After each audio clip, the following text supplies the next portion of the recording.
पहला test match Pakistan team जीता हुआ हार गया, जिसके बाद कप्तान बाबर आजम और मोहम्मद रिजवान का इंतहाई दिलचस्प इंटरव्यू जारी हुआ, जिसमें मोहम्मद रिजवान इंटरव्यू देते हुए रो पड़े।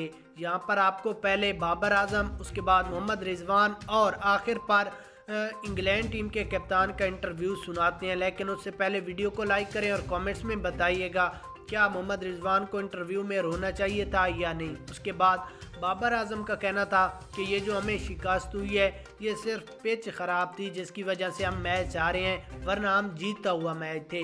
उसके बाद मोहम्मद रिजवान के इंटरव्यू में कहना था कि पाकिस्तान टीम एक वक्त ऐसा भी था कि मैच बिल्कुल जीत गया था, लेकिन हमारी बैटिंग लाइन कमज़ोर होने की वजह से हम मैच हार गए और 2 या 3 अंपायरों के भी गलत फैसले हुए, जिसकी वजह से पाकिस्तान की बैटिंग लाइन बिल्कुल गैर जिम्मेदाराना हुई।